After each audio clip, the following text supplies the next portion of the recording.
Hello, greetings and salutations. Welcome to the end of the week. Welcome to Friday. Thank goodness it is Friday here, and it is time for Extra Magic. Guys, welcome to That Park Place. My name is Marvin Movie Monster Montanero. I'm the editor-in-chief of a little website called thatparkplace.com, and I'm thrilled to welcome you guys here for another fun-filled afternoon of talking about some of the biggest theme park stories going on in the world right now. We've got a ton to talk about. We've got Disneyland cast members getting absolutely decimated in some pretty heinous negotiations for their contracts. We have got a report on hurricane season and what that might mean for your next Walt Disney World or Universal vacation. We have got a big reveal on stuff going on with the Lakeshore Lodge Resort, which, you know, is a positive or a negative depending on your outlook on that. We'll hear from some people who think it's pretty negative. Also, we're going to be talking a bit about the fact that Disney has ordered a pilot of an Epcot attraction that's not Figment, which is the weirdest thing I've heard in a long time. Because if you're making a TV show about a Epcot attraction, you'd think it's got to be Figment, right? It's not. And then we're also going to talk a bit about Epic Universe and what it's doing this holiday season, because I'm very excited about that. But before we get into that, guys, I do have a very special co-host this week. You've heard him before, I hope. But if not, you're about to hear him again, because this guy is a musical superstar. He's one of the most talented people. He's infuriatingly talented. So I just wanted to we'll bring him on here in a second. But before we do, guys, I want you to hear a little bit of his work if you're unfamiliar with it. Because this guy loves to ask one question about the current state of the Disney parks, and that is, what would Walt?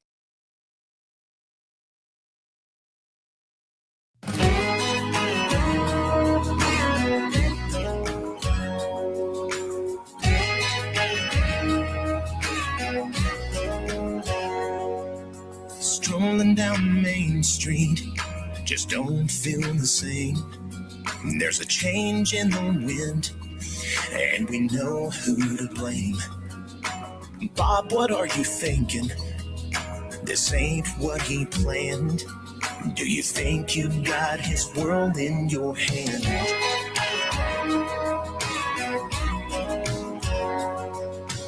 Walt's vision's hazy in the rear view mirror. They say keep moving forward, but we're just getting nearer to all the mistakes that you try to paint blue. Tomorrow ain't looking great, we all blame you. Bob, what are you thinking? There be tears in his eyes. Disney's world sinking under corporate lies. I wish upon a star for one more magical day, and for you to hear what Walt would say. The Polynesians looking like a Holiday Inn.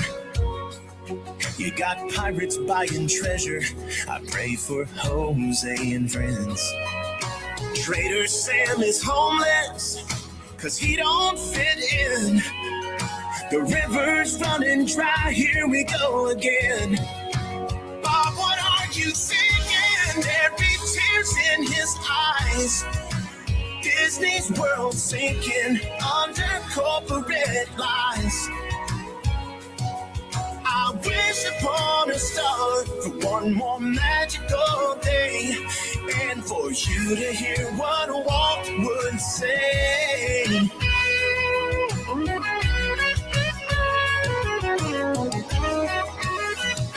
Once upon a time, Walt made dreams come true, but it's all profits, now the magic's through. I ain't had a zippity-doo-dah day since you boarded up the laughing place. Bob, what are you thinking? There'd be tears in his eyes.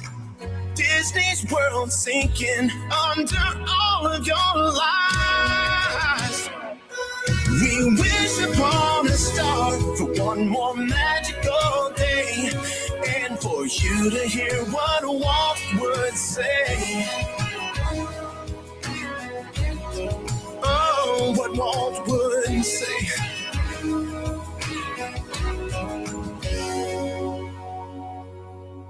Look at that painting. He actually painted that. See what I mean by infuriatingly talented? All right, ladies and gentlemen, I am pleased to bring to the stage right now my co-host today, the one and only Mr. Tyler Dean McDowell. How you Howdy, doing, my everybody. brother? Man, I'm glad to have you. I'm finer than frog hair split three ways. I've never heard that one before, so I mean, that's fine. You know what I mean? that's pretty fine. That is pretty fine, my friend. No, Yeah, I'm hanging in there like a loose tooth, ready to fall out at any minute. You're just gonna have all of these like little anecdotes for us throughout the course of the show, aren't you? I'll do my best. I got a whole list, you know. Yeah. I thought about you recently because a whole bunch of us, me, Pro, Jonas, Valiant, a whole bunch of us, we were all in Dollywood. And I know that like that's kind of your stomping grounds over there in Tennessee, and I know that you've met Dolly. So it was a fun time, man. That park. When's the last time you've been to Dollywood? Well, first off, I want to tell you, Dolly is one of the sweetest, kindest people in this business. There's a short list. I'd put my dad on there. He was on her newest rock star album, and he just got his gold album, actually. Oh, that's amazing. And but he says the best part is he got the check. So, money's not everything, but it does buy a ticket to Dollywood. And fun fact, I've actually never been. Get out of town. I've never been. Yeah. Okay. The next time I go to Dollywood, you're getting a call.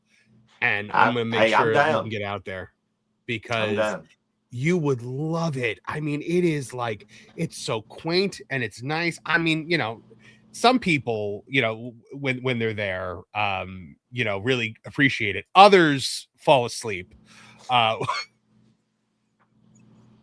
So, Wait a minute. Did you take that picture? I did. I took the picture of Lauren. I'm not going with you. Just don't fall asleep. There he is right there in the chat. We got there and Pro got there before I did. So I'm walking in with Vash and you had to bring that up, didn't you? So Pro calls me all of a sudden and I'm like, what is he possibly calling me about? We're about to walk in the park. And he said, Dolly's here. And she was there in the park that day. And like, she only shows up like maybe once or twice a year and they don't announce it. So we just happened to pick the day that she shows up in the park and she came through on a motorcade and it was great. But while we were waiting, Lauren, who had to adjust to the time zones, nodded off a little bit. So he said, but Lauren does say it's well worth the trip for the cinnamon bread alone. That's what I hear. And I'm really looking forward to them and their new attraction. I was going to say them stepping up their game, although I know they've already done that.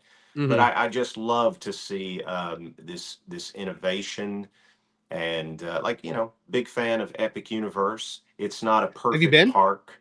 I have twice. And love it. Yeah, it's phenomenal. I mean, it's not perfect, but it's better than anything another company has done in quite some time, in my personal opinion. Not trying to knock them or anything, but I love Epic Universe. I think they did a great job. And when somebody does a good job, I think they need to be acknowledged for it. And so Dollywood, Dolly and her team, they've really stepped up their game. And this new attraction, I think is going to be the first thing to get me there. So I'm looking forward to it. Mean, honestly, I might. Pro and I were actually just talking about possibly trying to get out there for the opening of this attraction. That's coming out soon. I saw like the skeleton of it as we rode the train last time we were there, and it looked incredible. So I'm very, very excited for that. But let me tell you something real quick about Dolly before and I'm sorry, you asked me what time it is. I tell you how to build a clock. I'm a McDowell. That's what we do. But Dolly, she's very small. She's tiny and petite, and for somebody like me who's 6'5" and it's not all it's cracked up to be, you can't find jeans and you can't fit in a DeLorean. Okay. Yeah. They almost had to cut me out of a DeLorean at one point in my life when I finally got to sit in one. I was like, how how did Marty jump in this thing? Because Michael J. Fox is tiny. Apparently so. He's as small as Dolly. But she walked in, and I was like, "Oh my God!" I looked down. I was like, I want to pick her up. But she is. I want to reiterate again. She is so incredibly sweet. She's worked with your dad quite a bit, right? Oh yeah. They've worked together for years. Actually, he did a painting for her, depicting her and Elvis Presley sitting, having a picnic in the Smoky Mountains, and she is allowing Dad to sell that painting and donate a portion of the proceeds to different foundations that she's a part of and stuff. So he's got it this week. We're in Memphis. We've been running around like headless chickens. Right, you're on tour right now, right? Yeah. It's I left my tripod at the house and I ran to Five Below and got this tripod just so I could do this show with you. I hope it survives to the end. It's coming out. It's coming through amazingly. Like I'm really shocked that like the quality, like when we first got on, it was a little rough, but then now like the quality is like really improved. It had a light and everything. So there you go. For those of you that don't know, guys, Tyler's dad is the legendary Ronnie McDowell, legendary country singer. So check out his stuff on Spotify. And hey, by the way, I just want to say, if nepotism was a thing, you wouldn't have to tell him who I am. That's true. Guys, make sure you also subscribe to Tyler on YouTube. His video, What Walt Would Say, which we just watched, I listen to it all the time. It's also on Spotify, so you can listen to it there as well. I haven't watched it since it released, so that was I do all my own editing and stuff. Of course, I have an incredible team in every project I've done. Mm-hmm. I tell everybody I've got a cousin who's like my brother. He's been by my side since Curb Records, the label I was signed to, let me go. And he always tells me, he says, "Man, you're the captain of the ship, I said, okay, wait a minute. Maybe. Okay, maybe I'm standing at the helm, whatever, but everybody else is running around tying riggings and stuff. We don't get there unless everybody works together. But I try to wear many hats in all these productions. And so when we did What Walt Would Say, I did all the editing and color grading and everything. That's why the color grading looks like crap, but we did it in a hurry. But I forgot, and I remembered as soon as I watched that just now. Of course, I hate looking at me, but during the painting scene, you got real close on my face, and I opened my mouth real wide, and there was a speck of black pepper in my teeth or something. Only you would notice that because you're the only one looking that closely. Well, I had to go through and frame by frame take out that piece of black pepper. So every time I see that makes fun. I didn't see it. Yeah, every time I see that shot, I'm like, oh God. Oh, that's so funny. By the way, Lauren is in the chat. Lauren is in the chat and says, "By the way, my favorite of your father's is The King Is Gone." Thank you. That was his first. That was his first big record. Sold 5 million copies in 2 weeks. And wow, he didn't, he didn't try to sound like Elvis. Elvis was just his hero. Dad never wore a jumpsuit or anything like that. The business really tried to run him over, saying Elvis impersonator and all those things. But Dad had his own top 10 country hits. Actually, I like to tell people Ronnie McDowell had more #1 records than Jimmy Buffett. So right, my dad's best friend, who I call my Uncle Gary. He is a huge Jimmy Buffett fan, and he went to see him in concert. And when I first moved to Orlando, I was actually living with him. And so he comes out, he's like, "Oh, I went to see Jimmy Buffett last night." And I said, "Oh, that's great. Did he play both of his songs?"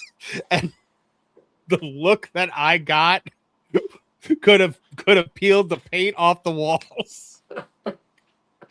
Yeah. But, I have, and I don't want to keep, like I said, I don't want to keep talking, but back in, I think, June of last year, it was June, my dad was in Pennsylvania doing a show and had a stroke, a mini stroke. Of course, he's always taken really good care of himself.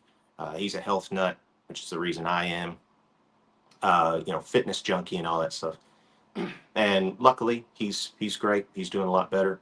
No issues. He had some timing issues when he was singing there for a little while, but he's doing better now. Okay. But while he was recovering at the house, he asked me if I wanted to help him write a song, and he's never really done that before. And it was, "What would Jimmy Buffett do?" And I said, well, that's from the Alan Jackson song. And he was like, yeah, I know. He's like, but nobody's ever wrote the tune. And I said, well, hey, how about we do it this way? Let's make it a statement, not asking the question, what would Jimmy Buffett do? Say that you already know what Jimmy Buffett would do. So um, it's just ironic that my last song was what Walt would say, and then this one would be what Jimmy Buffett would do.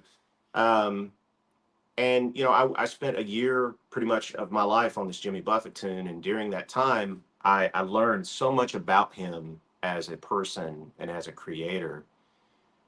And I always wanted to be, never thought I could be, but just it was my aspiration to be a combination of my two heroes, which was Walt Disney and Ronnie McDowell, because one was country music singer songwriter and had success doing that. He wanted to do that, was a dreamer, made those dreams come true. And then Walt Disney, we know who that is. Right. Well, if ever I succeeded in being a combination of those two men, I would not be the first to do it, because Jimmy Buffett was the head of a major entertainment empire and a country music singer songwriter. I mean, when you look at all the things that Jimmy Buffett did, from spawning off his music career, the restaurants, the cruise line, the the resort in Orlando right now, that resort that he's got there, the Jimmy Buffett resort on Earl of Bronson, right outside Walt Disney World. So you could stay there and commute to Disney World pretty easily, especially with rideshare.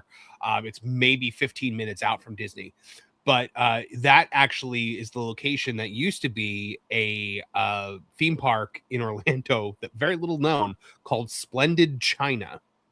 And it was owned by the Chinese government. And it was all like miniature models of like Chinese landmarks. Maybe I heard Adam the Woo talk about that in one of his probably. Videos that's ringing a bell. Peace, Adam the Woo. That guy was amazing. Yeah, I'm sure he talked about it. I met him once. He was a really, really good guy. What you saw on the camera was exactly the dude that he really was.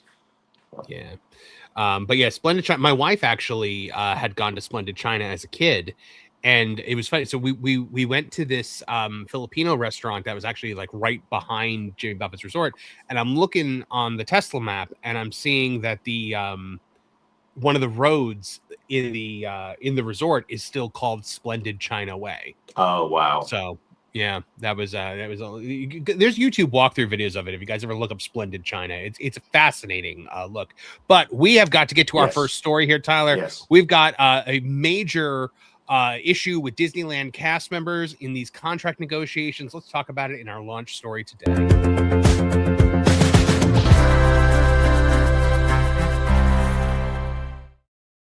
Disneyland cast members have been clashing with the union over parental leave benefits, and the union has negotiated its first contract. It's not what they were looking for. Let's talk about it today on That Park Place. This is coming to us from Fox News, written by Alexander Hall here, Tyler, and it basically says, Magic United, an affiliate of Actors Equity, which represents 1,700 parade, show, and character cast members at Disneyland and Disney, are in the midst of negotiating on a first contract. They're telling Fox News Digital that it is not going smoothly. So while most Disneyland employees have been represented by unions for decades, the characters and parades department remain non-union until workers voted to organize in 2024 during California's cost of living crisis after the pandemic.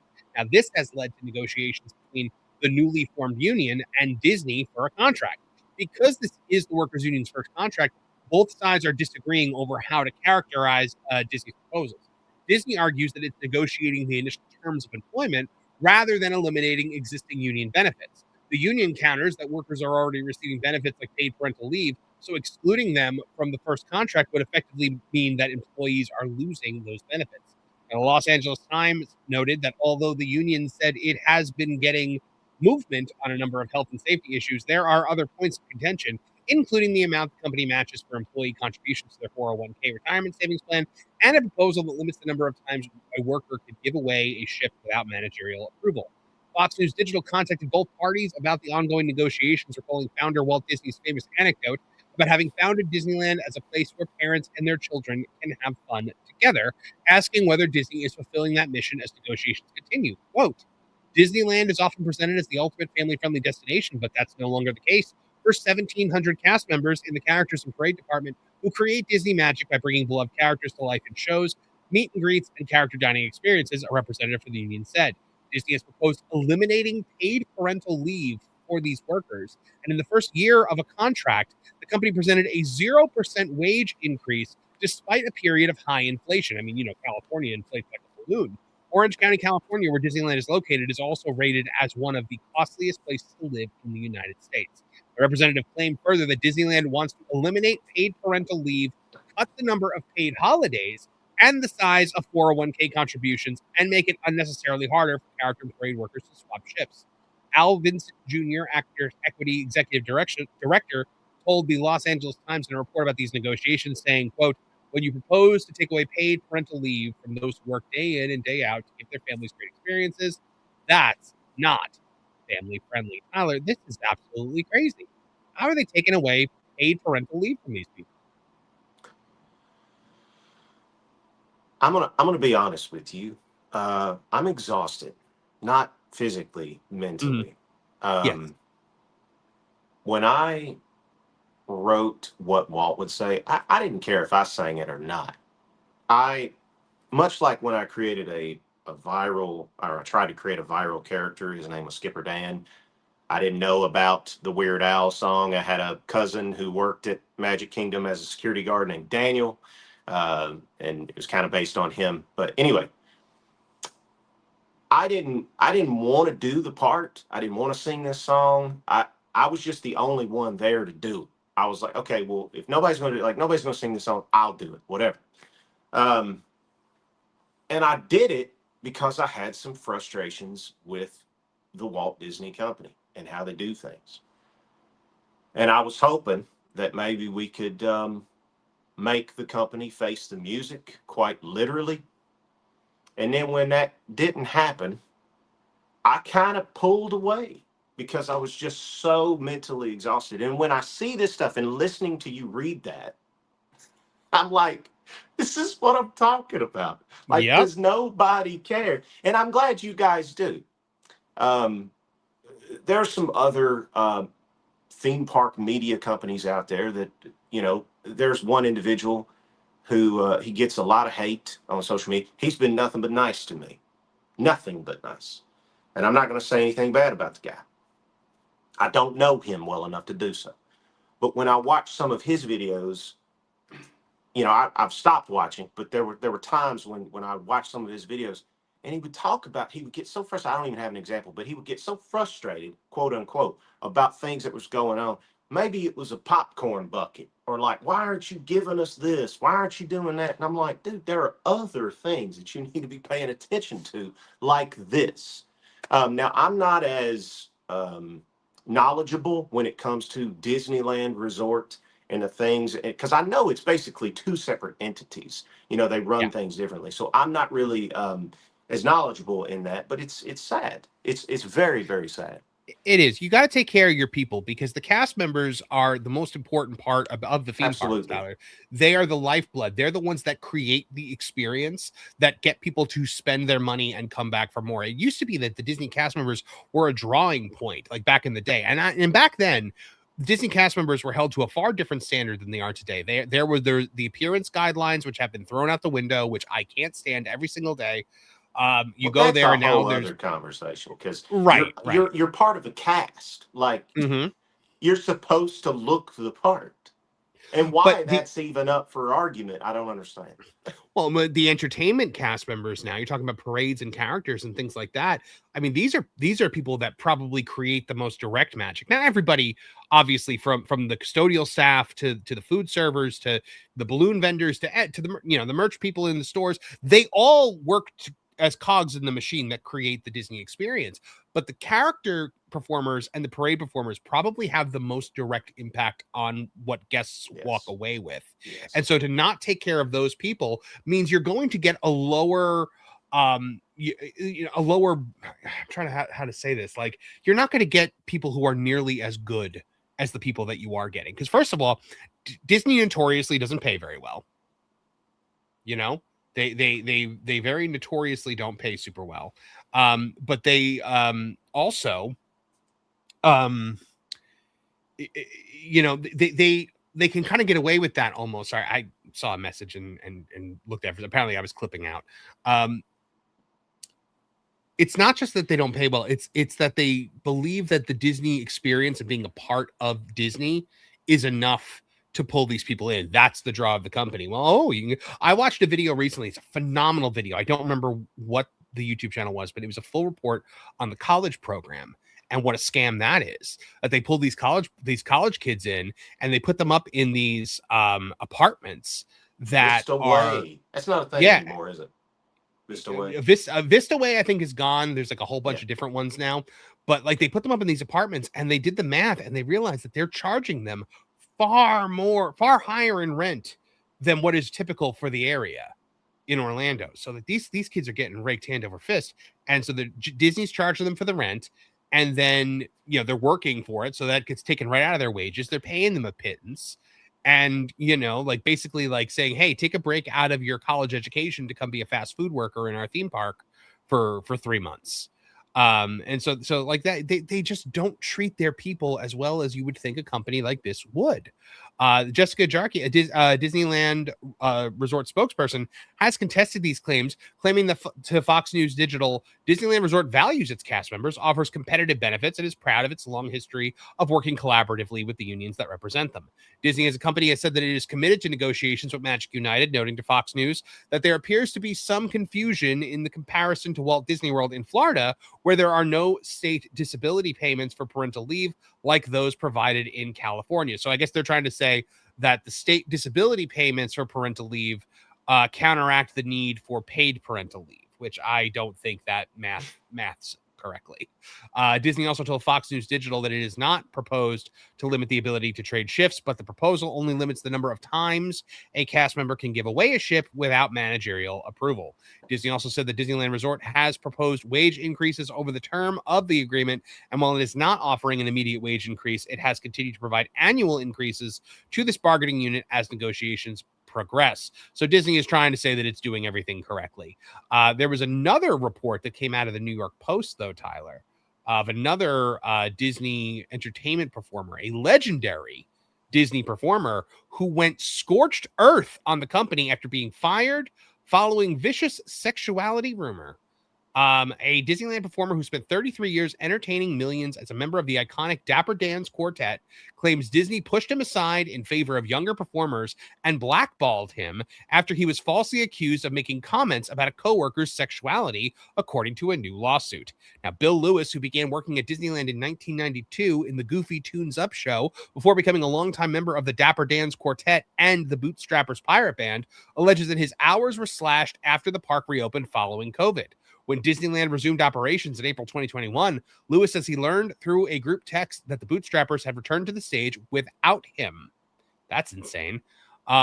Lewis, who turned 65 that July, claims Disney excluded him and several of its oldest regular performers while replacing them with substantially younger musicians, according to the lawsuit obtained by the California Post. After management told him full-time cast members were being prioritized over casual regular employees, Lewis alleges he discovered one of the younger musicians who took over his pre-pandemic work held the same casual regular status as he did, according to the lawsuit. That's ridiculous. Lewis also claimed that he was blackballed after another cast member allegedly spread rumors that he made comments about a park director's sexual orientation. The lawsuit says the allegation was never substantiated and no witnesses ever came forth claiming to have heard that Lewis made the remark. As a result, Lewis says his hours just kept disappearing, preventing him from earning benefits. He worked 287 hours in 2023 and just 74 in 2024, which is a 74% decrease in working time. He only worked 14 hours in 2025, according to the lawsuit. Insane. After 34 years with the company, Lewis was forced from the position he had devoted his adult life to under a cloud of false accusations and professional isolation, causing lasting damage to his reputation, dignity, and legacy within the Disneyland entertainment community. Lewis also says he has no reasonable alternative except to retire and sent an email constructively terminating his position on March 2nd, 2026. He's now seeking special and exemplary damages along with attorney fees. The Walt Disney Company was contacted for comment, but I guess did not do so. Here's some more, pictures of him throughout the years. Man, this guy gave 30 some odd years of his life to this company, and this is what they do. They throw him out for younger performers. I guess that's heinous, man. That's awful.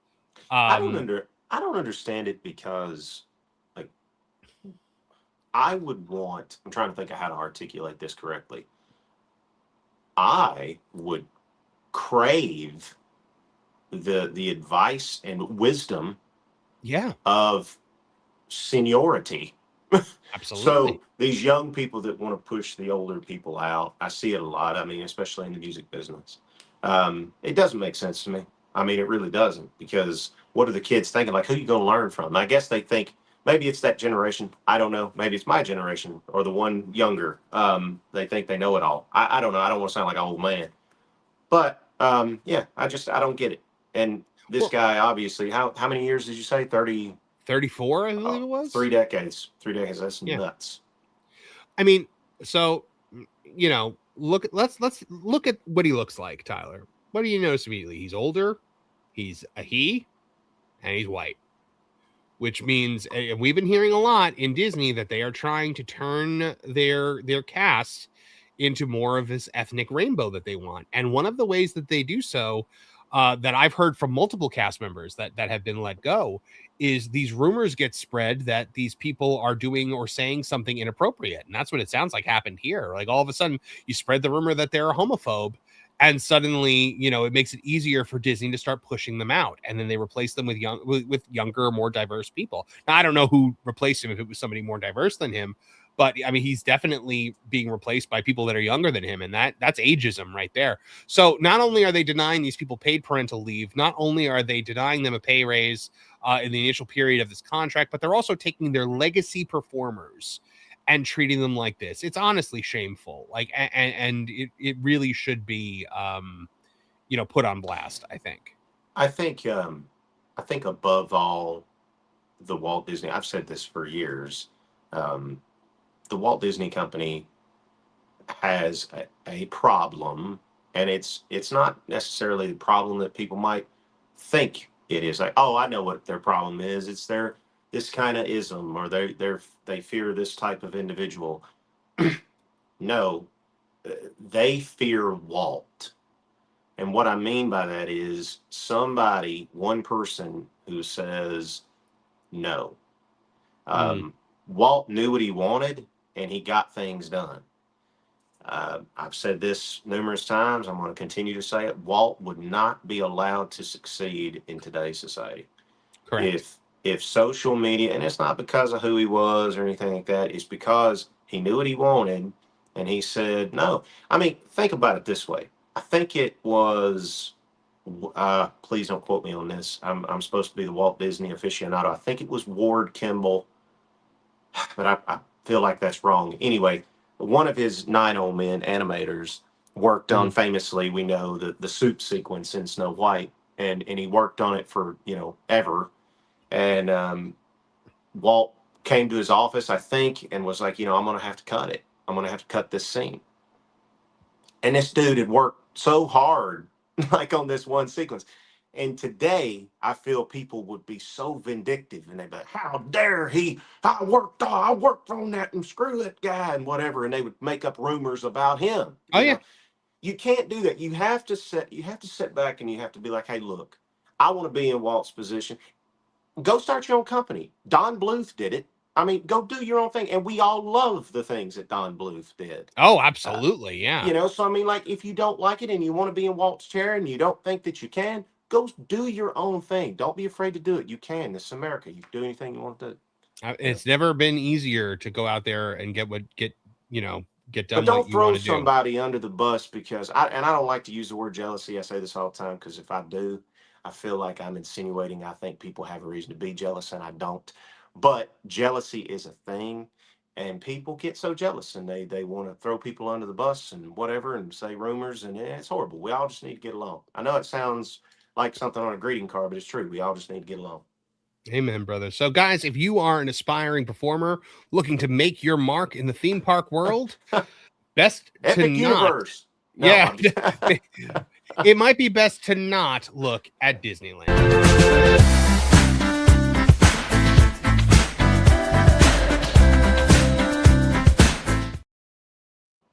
All right. So we got a couple super chats here, Tyler. We got Paul 12,000. for $2 is what negotiations and where at lunch. Well, just check out that last story, brother. It was for the entertainment side, not for the general cast members. Though they had their own crazy negotiation with Disney recently. And then we have Juliet for £2. Says evening that Park Place Friday magic and chat. Good evening to you as well, Juliet. It is good to see you out here, my friend. And thank you for being I such hope a she's wonderful not mod. from Scotland. That's where my ex She is. from. She's in the UK somewhere. I'm okay. Assuming. I always assumed England. Evil Lily Summer says Dollywood always feel great. Oh, the Dollywood musicians are so good. I was listening to this country band play at Dollywood the other day, and like I was sitting there with Jonas and Lorne and Culture, and we're sitting there and we're eating chicken, and we're just listening to this band. And I turned to Jonas. I said, "How cool must that be to be like the lead country singer in a band in Dolly Parton's theme park? Like that must be so cool." And they were great. They were phenomenal. I really loved them. Again, just gushing about Dollywood because of how much I love that place. It is truly, truly special. I'm gonna make it a big event, man. I might even do like a vlog or something. I don't do vlogs, that's but amazing. I thought, with my family's history with Dolly, it always freaks people out when I tell them I've never been because I'm a theme park guy. Man. And I'm a YouTube consumer. Like I watch YouTube. I don't watch TV. And so I think that would be interesting to watch somebody who's never been to Dollywood, but he's met Dolly Parton, go to Dollywood as a theme park enthusiast. You know what I mean? Mm-hmm. Yeah, man. I will go with you and I'll film for you or whatever. But maybe let me talk to Pro. Let me see if we're heading out there at all anytime soon. And if we are, then you should definitely come along. Yeah, the Wolfle McGruffle here says, "What's better, Marv, Dollywood or Buc-ee's?" That's a close one because I happen to be drinking right now out of my I Love America and Buc-ee's 2 mug. No. Oh no. I do love me some Buc-ee's, man. I probably love a little too much, but you know what? I like thought experiments, deep conversation, and I think a lot about what Walt. Obviously, I wrote a song what Walt would say, but what Walt would think of things going on, not just politically and things like that, but if he wrote, and again, I feel like I'm gushing over Epic Universe here, but if Walt could ride Monsters Unchained. Right. He would bulldoze every Disney park. Like he would be like, why are you holding on to this when this is possible? Like this is a movie. Like I felt like I was in a movie. Like why isn't every ride this incredible? Obviously, same thing with Harry Potter and the Battle of the Ministry. That ride is off the chain. That's what I'm saying. But the one thing, and I've read every piece of material on Walt Disney.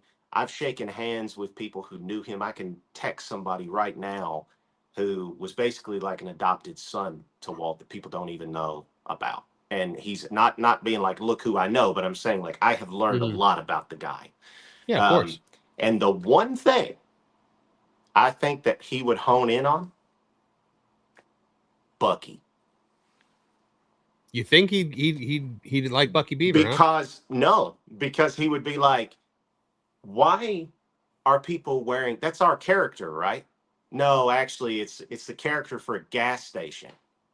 He'd be like, hold on, somebody has gotten more popular, like than anything. Like, what are you talking about? Like, no. That would bother Bucky shirts everywhere.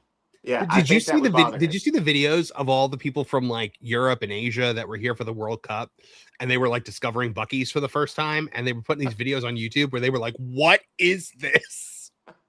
I saw a lot of people from a foreign country thinking that America wasn't that bad, and that made me feel they were all saying how great it was. They were all like USA, USA. By the way, Juliet sounding up with her member chat says, "I'm from England." So okay, good. Cool. There you go. All right. We've got another story to get to, and it is a doozy. We're talking about Disney's Lakeshore Resort again, and boy. Are you talking about the Hyatt on the lake? Yeah, exactly. Let's talk about it. There we go. One more for the top. Triple decker, just how you like it. Wow, thanks, Mr. Walt. You enjoy it. We will.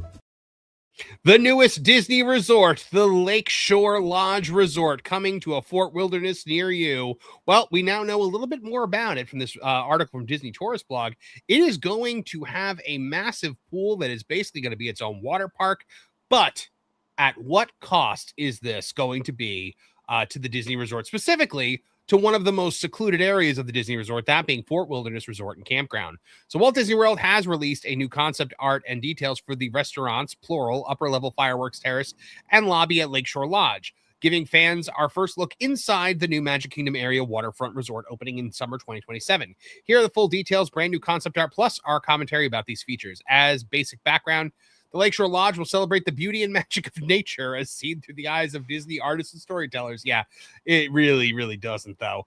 Located along the bayou of Bay Lake, Disney's Lakeshore Lodge will feature floor-to-ceiling windows that welcome natural sunlight. Yeah, good. We love those floor-to-ceiling windows, allowing the outdoors to flow into the architecture, artwork, and ambiance. Guests follow a lush tree-lined driveway and arrive beneath a porte cochere that's inspired by a bird in flight and surrounded by cascading water features. Otherwise, there isn't much to the architecture or design of Lakeshore Lodge. Yeah, no kidding. It looks like a Holiday Inn Express. The resort will offer 967 themed accommodations ranging from studios to spacious multi-bedroom villas. The Lakeshore Lodge also introduces standalone 1- and 2-bedroom lake houses positioned along the waterfront, which are going to be $1 bajillion to get, similar to the Cascade cabins at Wilderness Lodge. We're actually expecting a huge variety of room types at Lakeshore Lodge, far more than the Island Tower or the Riviera Resort. Disney is promising more details in the coming months and lead up. So here is a look, Tyler, at what this looks like. And as you can see, it looks like this right here is Pioneer Hall down here in the lower left-hand corner. Pioneer Hall, wonderful theming, hoop-de-doo review, formerly site of Trails End. And over here, you got golf carts, you've got the boat dock down here. Just a wonderful rustic area here is this Fort Wilderness Resort and Campground. And looming above it is this thing that looks like a Best Western. Hey, I'm staying at a Best Western right now. There's nothing wrong with a Best Western. Don't get me wrong. But it's not what you expect to pay Disney prices for or to see when you're trying to... Now, see that also, right there, what you're showing on the screen, not to interrupt. Yep. Yeah, go for it. Literally, I'll send you a picture of it when I get home. There is a facility in Hendersonville, Tennessee, my hometown. And they have I think it's called a porte cochere. Is that what you said? Porte cochere? Yeah, that's the thing. Like that. The awning. I guessed about it how to looks pronounce it. just like that. This place that I'm referring to, it is a nursing home.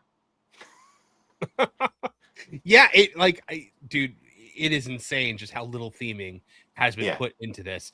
But apparently, the pool here is going to feature water slides, a lazy river, and maybe kind of serve as a bit of a river country replacement because this is standing on the site of river country.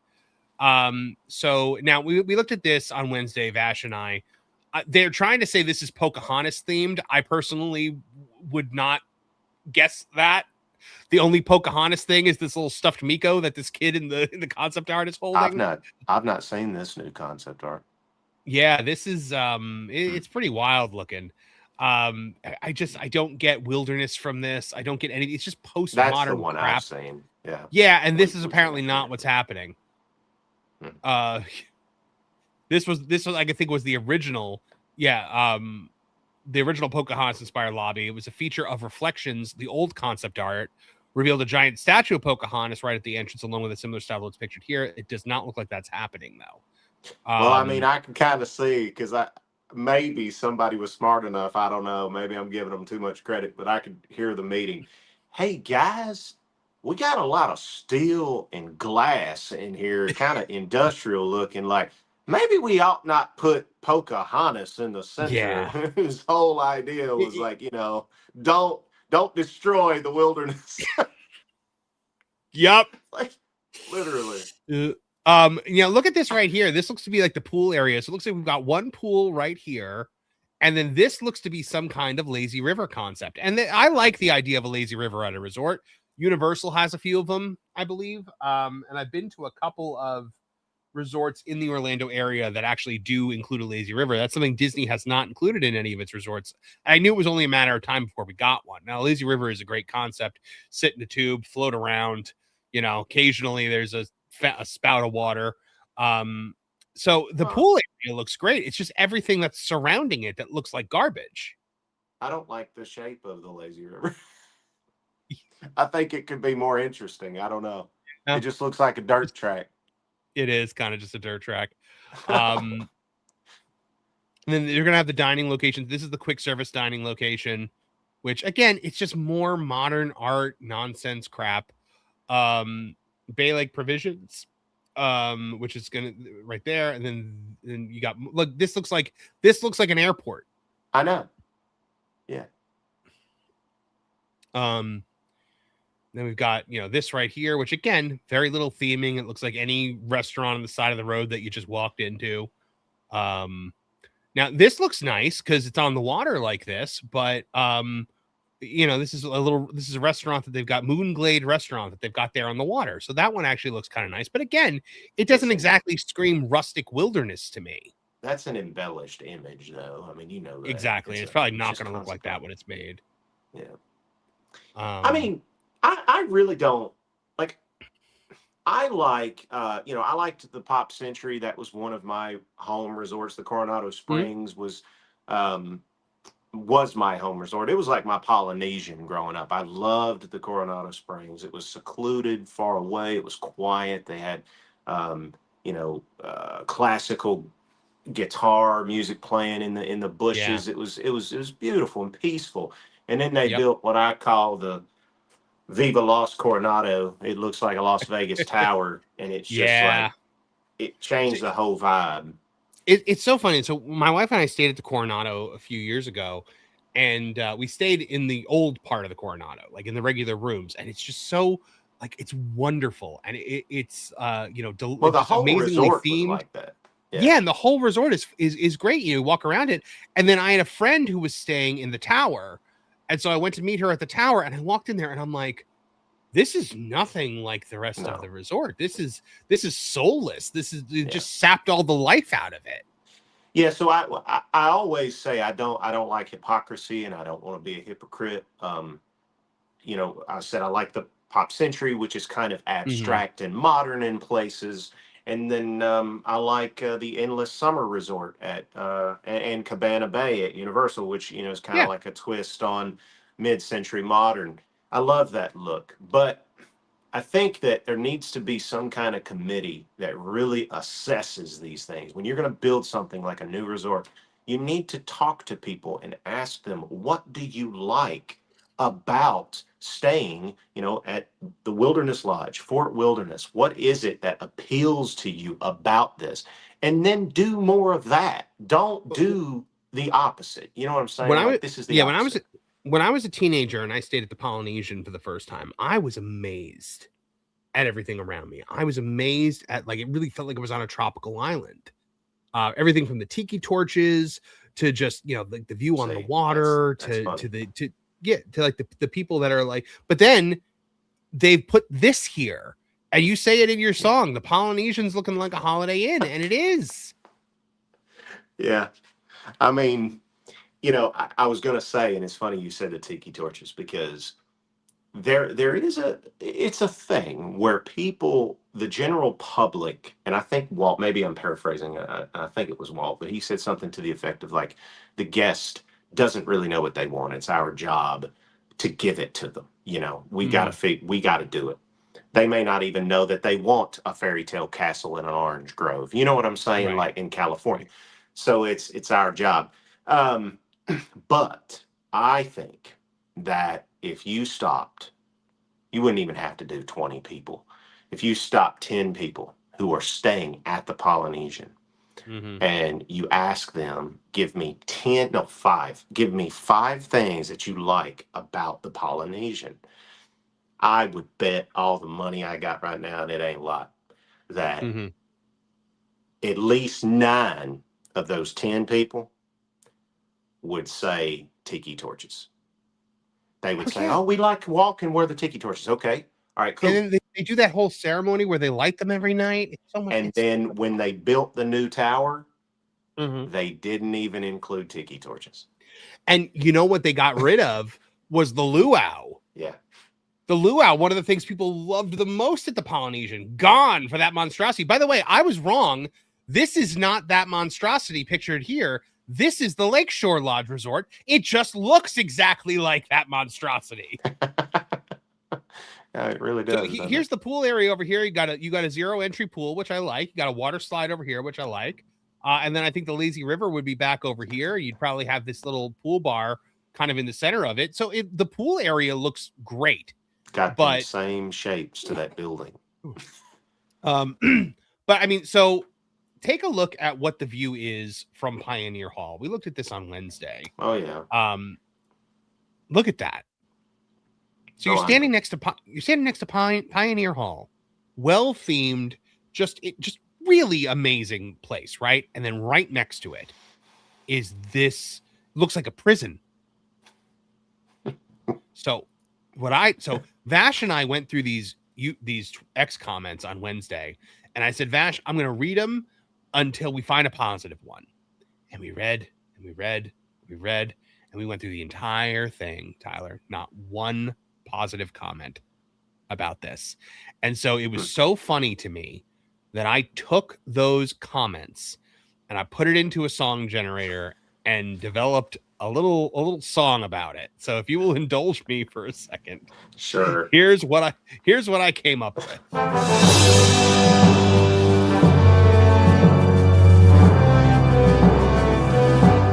Nice symbolism between old and current Disney. Thoughtful, imaginative, adventurous, unique versus soulless. Cheap, corporate, common trash. I'm shocked at how these things get approved. Then I see who's working there and it makes sense. God almighty, that's awful. I'll be at the Ford in November, and in no way am I looking forward to this monstrosity looming over Pioneer Hall. I don't want to be that person that piles on, but this looks like the new university. Science research building. This can't be real. I refuse to believe it. Disney, we think you forgot a good coat of paint and a bit of theming. It's certainty a choice.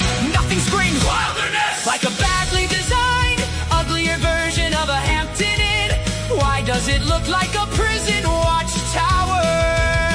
This is disgusting, and I am distraught. They blocked the quality in right into the most secluded part of the Disney resort. What in the Hilton is this? Bloody awful. Good God! Coming to Disney Data Center Resort. Truth by Disney. It is so awful that I can't even bear to look at it.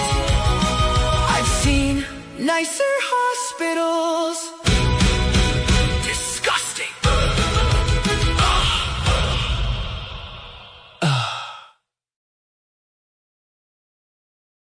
So there you have it. That's what the people have to say about the Lakeshore Resort. Hey, I want to pause for a second and said whoever that was that came up with what in the Hilton is this? That's great. That's awesome.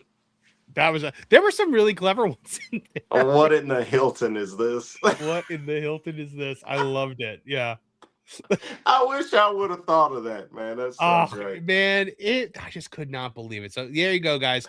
The Lakeshore Lodge Resort at Fort Wilderness is coming. It looks like it's going to have a neat pool and ruin all the sight lines at Fort Wilderness. And honestly, I think they don't care about the people staying at Fort Wilderness, because the people that are staying at Fort Wilderness are not going to pay as much as the DVC members who are staying at Lakeshore Lodge. Right.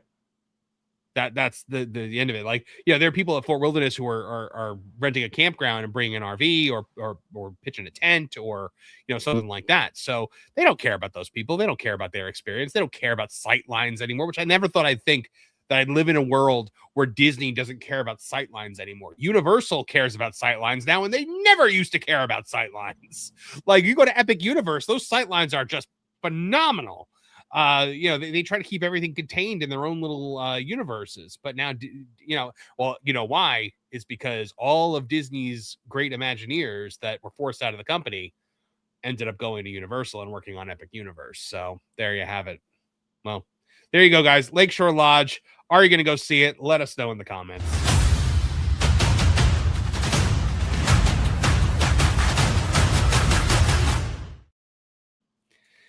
Oh man, I get so depressed. You gonna be okay? That. Yeah, I just like you know what? It's almost like what they did to the World of Disney store at Disney Springs. Yeah.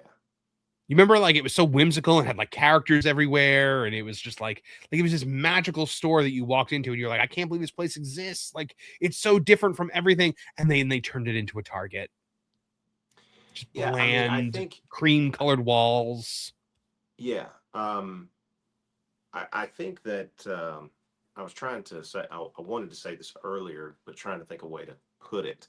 Um, when I was growing up, Disney was proactive; they weren't reactive, Mm-hmm. and everyone else was reactive to Disney. So you could Right. find architecture, restaurants, lighting fixtures, things that were created because somebody went to Orlando, Florida with their family and was like, hey, I want to build something like this, or I want to sell a product that's like this, or it could be like it's at Disney, right? Now it seems like and I've said this for a while, they are buying stuff at home at Kirkland's, and they're buying things that anybody can buy. So no longer is it special. No longer is Disney creating things that make people want to build something like that themselves. Anybody We can build a store like the World of Disney store. No, yeah, it I would mean, be very difficult to build one like the old version. we realized that in that new Haunted Mansion gift shop they have in Disneyland, they're literally buying artwork off of like mass produced artwork that you could find anywhere Yeah. and putting it in there. Like they were producing like AI art, which like is fine if you're a YouTube channel, but not fine if you're the Disney company, like trying to put things on your Yeah, like with this. So with endless resources. I mean, that's the mhm. thing, and I've said that a lot too. Is you know, man, if only the Disney company was a massive empire with unlimited funds. You know what I'm saying? Like if anybody can do something extraordinary, it's them because they have the resources to do it. So they should go A above and beyond. a very trusted source told me recently, and I feel it's okay to say this because I've seen them put it on X publicly. Said that Mahershala Ali during the production of Blade, or the pre-production on Blade, because it never got into production, literally screamed at the Marvel executives and the Disney people, saying, "You are $1 billion company. How are you this incompetent?" And it's all about like what we were saying before. It's the people that work there, and when you drive the people away in the name of these initiatives, these social initiatives that you want to do, you end up with worse people working for you. And that's what happens when you have a company that was basically deconstructed and reworked by a talentless, creative black hole weatherman. It was measuring attendance at Disney World on July 4th, which didn't really factor in temperature, which is about 100 degrees and 99% humidity on that day. Yes, Oh, Bob. God. Yes. For the first time ever, Disney World is hot in July. For the first time ever. Bob, what are you thinking? I don't. I play No, that no, clip no. all the time whenever we talk about No, Lightyear. it's great. I mean, I don't want to see his face. No. Hey, here's honestly, I I knew this would never happen, but like part of me when I did what Walt would say, I wanted a chance to talk to him. I wanted to be like, man, let me talk to you. Oh, Look, he'd I've never. got people that will talk to you. Like, if you really want to know what's going on and you really want to make a difference, talk to us. Like, don't try to be, oh, this kid is crazy, or I mean, I've been told that I should probably try and stay away from the Walt Disney parks for a little while. Oh, Yeah. really? So you were Yeah. told that they saw it and they weren't happy? Oh yeah. Ah, okay. Well, there you Yeah, go. my I would have. according to a source, my video got played in a meeting with some higher ups in Anaheim. So, yeah, Oh, including Big Bob. that's what I was told. Everybody in the chat was saying you got to update it now to be Josh. What are you thinking? And that's Oh, the I thing. continue to have some hope for him. I've heard he's a nice guy. I've heard he knows what he's. I've heard he's very different from Bob. So I hope that's true. Yeah, and I told everybody it was never about any one person other than Walt. the song was never about, just Bob Iger. It's about who's ever in that chair. So the song still applies to any CEO that makes horrible decisions. Yep. Time will tell, what Josh ends up bringing to the table. Do you have a bit of experience in that arena? If you consider failure experience. My favorite though is still Disney.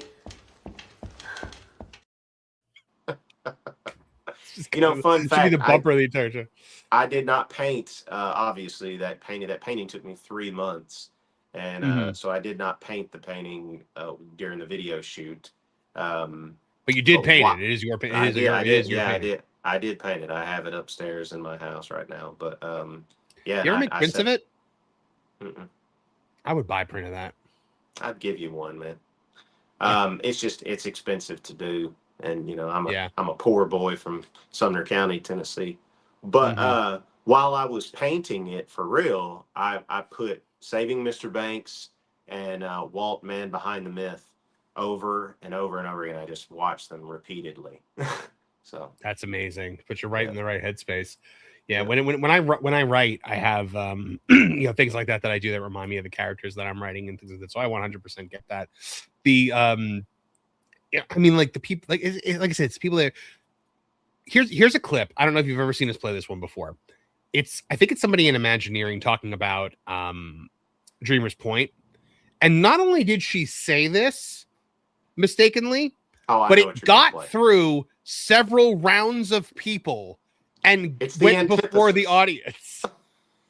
And Dreamer's Point is the antithesis of the idea that Walt had this incredible optimism and hope for the future, that if we all work together and we all dream together, we could build the impossible and make it our reality. I didn't know one catch that. Not one person. Not the person behind the camera. Not the person behind the camera. Not the director. Not the people that are posting it on social media. No one caught it. You think she was on purpose? Speaks volumes. I wondered when I was like, surely God, she did that on purpose. I was like, maybe she was manted or was trying to slip it in there, but no, I don't know, man. One Magical Spark checking in for 199. Power to the 199 says, I actually like Lakeshore Lodge and Island Tower, but not the locations that they're in. As a lake theme, it fits. Another 199. One Magical Spark says, as a lake theme, it fits, but Wilderness Lodge and Fort Wilderness are not. Yes, I agree. They are very nice hotels, but they don't fit in the Polynesian and in Fort Wilderness Lodge area. Like that whole area was just so secluded and so nice. I don't know. Chef Eddie for 2. That's not Lakeshore Lodge. It's Alligator Alcatraz. Well done. Well played, sir. Well played. Didn't Ron DeSantis at one point say that he could build a prison or something on what used to be Disney?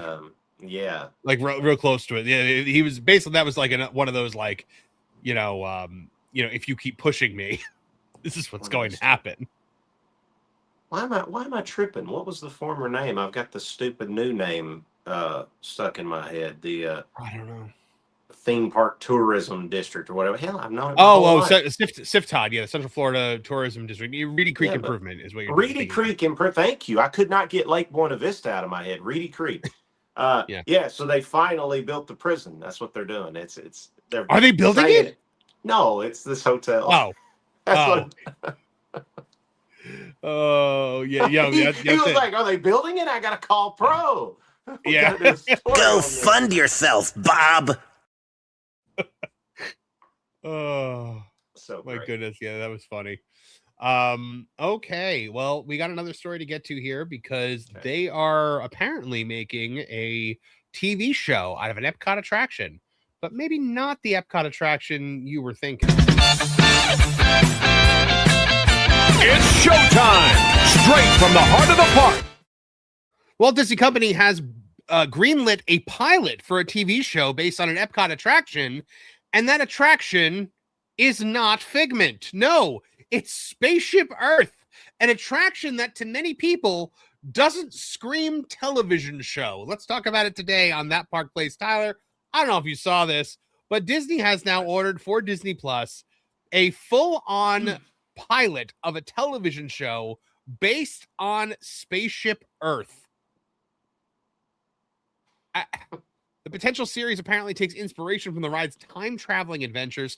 The project is part of Disney's ongoing efforts to develop entertainment-based attractions from its theme parks. Unlike a direct recreation of the ride experience, the proposed series appears to use the attraction as inspiration for a new science fiction story involving time travel and characters from different eras. This article, by the way, from thatparkplace.com, written by Cham Lee. Disney describes the storyline as so: when a mission to avert an imminent global cataclysm goes awry, a small band of teenagers from Earth's past and future must join forces to confront a threat as vast and mysterious as time itself. What does that have to do with Spaceship Earth? Other than the fact that they call your vehicle a time machine, but other than that, Spaceship Earth is about communication. It's about the development of human communication. It has nothing to do with the environment. It has nothing to do with global cataclysms. It doesn't even really have to do with time travel. That's just used as like a fun little way of saying, like, this is what your vehicle is as you see all these different time periods. If there's, and I doubt it, but if there's anybody watching right now that's followed me on social media for a while, you know that I'm a writer, not just a songwriter. I'm a novelist and a screenwriter. And clearly, Walt Disney is one of my heroes. I've been going to the parks my whole life. I wanted to write a Jungle Cruise movie when I was 13 years old because Raiders of the Lost Ark was my favorite film. And I knew Pirates of the Caribbean was coming out. And what other rides could I make a movie on? So I chose Jungle Cruise because it had that 1930s, same Indiana Jones style aesthetic. I've been thinking about this stuff my whole life.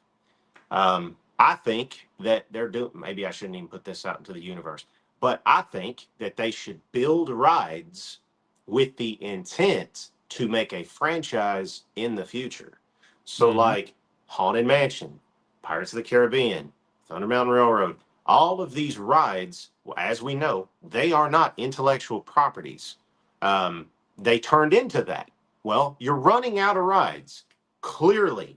So build rides without IPs, and in the back of your mind, you're thinking, hey, in 20, 30 years, and we got to put a cap on it. We got to say it has to be like 3 decades. We got to at least 3 decades. And then we can let the future people who's in our company say, okay, now you can start working on ideas for a film for this ride. I've thought about this stuff extensively. Never did I ever consider Spaceship Earth. There's other rides. Don't get me wrong. There's other rides and rides that don't exist anymore. But Spaceship Earth, fine. Maybe they're thinking about doing what I had in mind for something else. The cataclysm thing kind of sounds familiar to something else that I had. But, hey, whatever. It is what it is. Have fun. I don't understand the whole teenager band of misfits or whatever. They do this because they are marketing themselves as a family-friendly company. But Jack Sparrow was not family-friendly. No.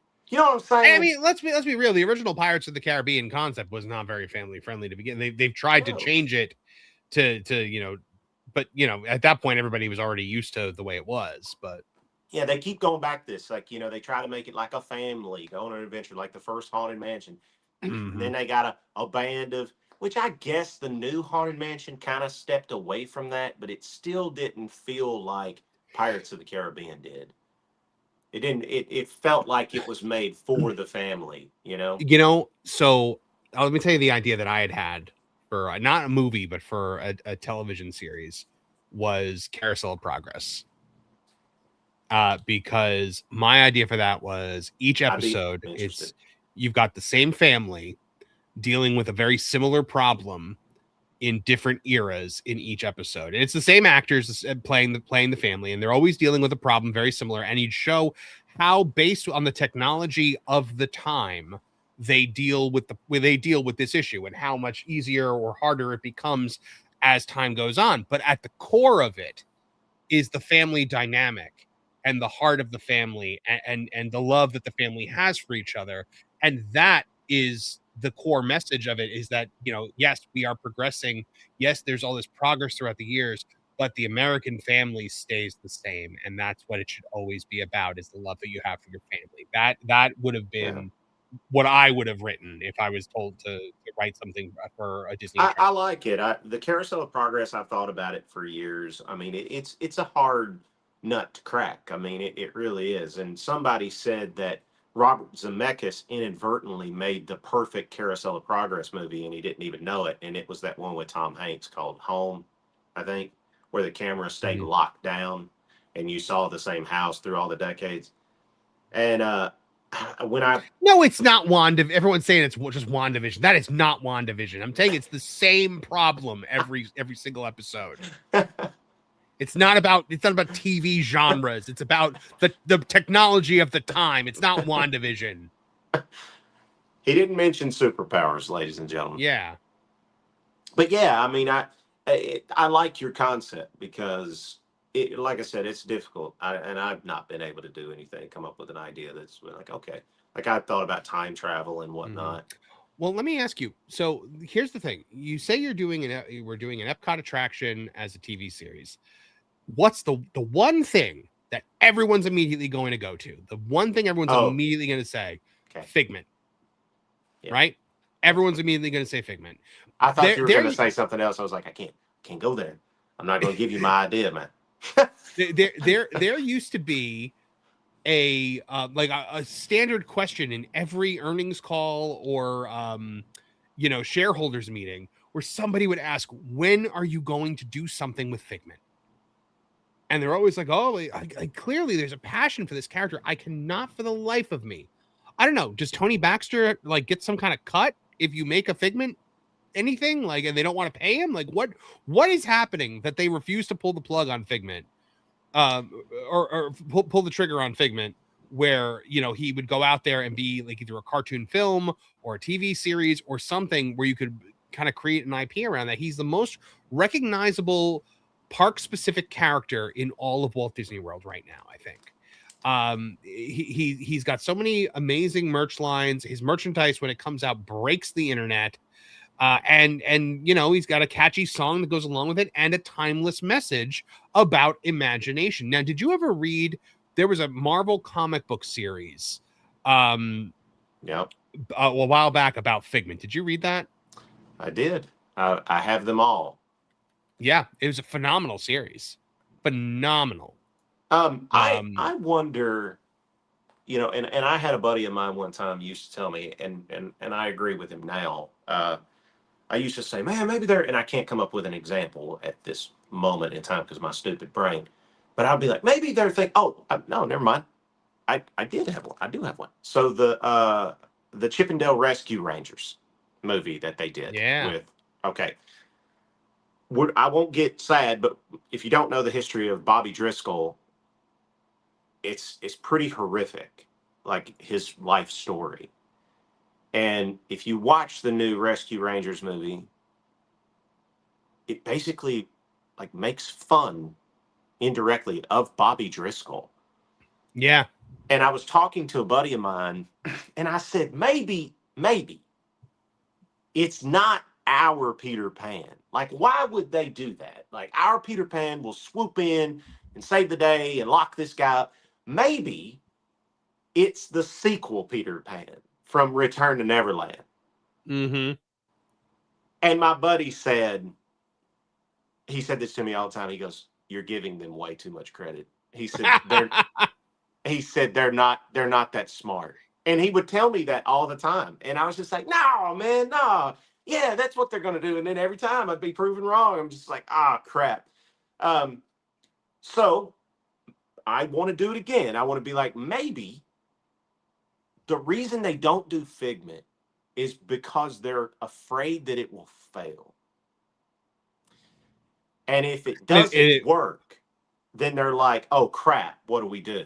Well, I mean, I don't know about that, because how many times has Haunted Mansion failed now as a television prop or a movie or a film? You're right. They've tried twice, and 2 times they have whiffed on the Haunted Mansion, which you think is as an IP that just lends itself to this, right? But they have, the only time it's ever worked has been Pirates of the Caribbean. There was a way to make, and I've got it in my head, there's a way I'm not going to give it away. But there is a way to make Haunted Mansion work. I know it is, and it's not by just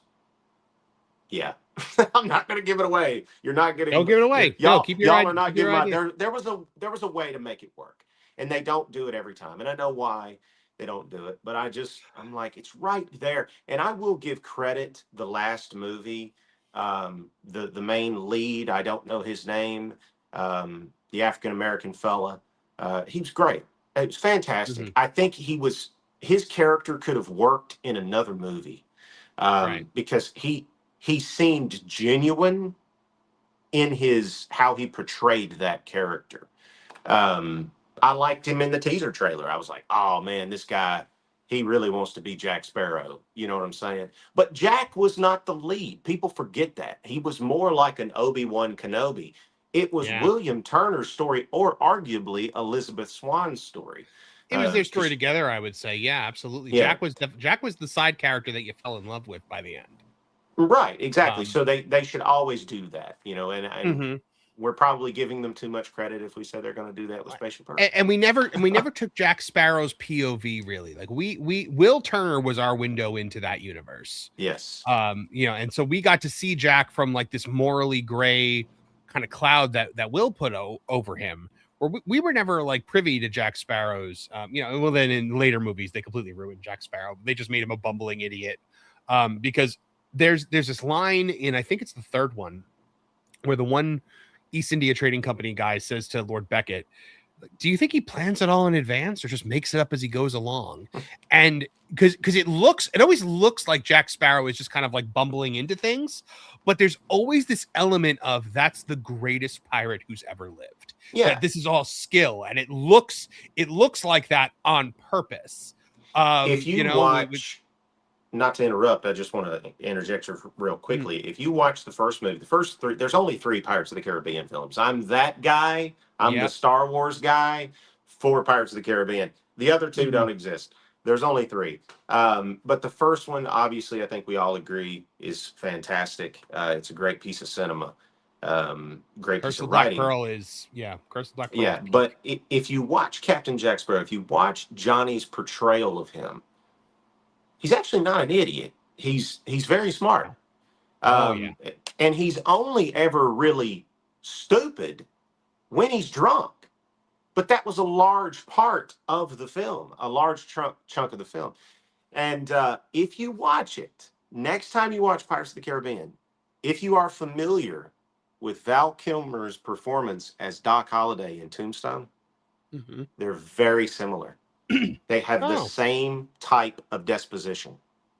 That's very interesting. I hadn't thought about that before. I mean, think about when he escapes at the beginning of the film with Elizabeth. He uses her as bait. And he says, I'll save your life, you save mine, Musquet. I mean, there's nothing bumbling. There's nothing stupid. There's no Kevin Hart.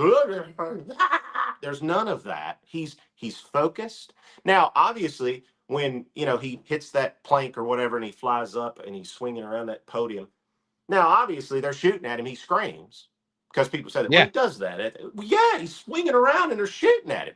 He's like, crap. But before that, leading up to it, he was so calm, cool, and collected because he interjects with Norrington and he says, but apparently it's enough to condemn him. It's like quick. It's crap. But then, like in the movies that don't exist, he's just a bumbling buffoon. He's Kevin Hart. Nothing. Yeah, exactly. So you know what? When I heard about this show, the Spaceship Earth show, and I thought about Figment, my first thought was, why wouldn't they make a Figment show? And my second thought was, thank God they're not making a Figment show. Because at the end of the day, like this is like it just came out again that like, oh, they're looking into doing a live action or a revival of Gargoyles. And I used to be like, yes, give me that. I want that. Now I'm like, don't touch it. Do not go anywhere near it. Because not everything can be DuckTales. The DuckTales revival was wonderful. But then, you've got things, you look at the way Hollywood treats a lot of these legacy properties, especially the way Disney does. I shudder to think what they would do with Figment. I shudder to think what they'll do with Gargoyles. I kind of don't want it to happen. So at the end of the day, maybe it's best that they leave this where it is and they just focus on Spaceship Earth, because at the end of the day, I mean, who really cares if they screw that up? But the one thing that I want to know, Tyler, is what are they like? I want to know what the shape language of this show is going to be. And so what we've tried to do is really bring that shape language from the architecture.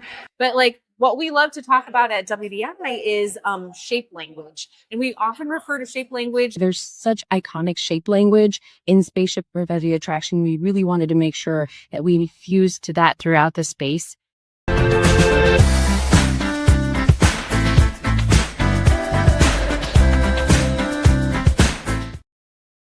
Shape language. It's the antithesis. That's our of modern what we do. Imagineer. Yeah. These are our modern Imagineers. Oh, well. No more Tony Baxter. No, he's over at Epic Universe. I'm sorry. Yeah. I must look, if anybody's watching and they're going to get mad at me for saying Epic Universe a lot, I will tell you some of the things that I think is wrong with the park. You mentioned sightlines.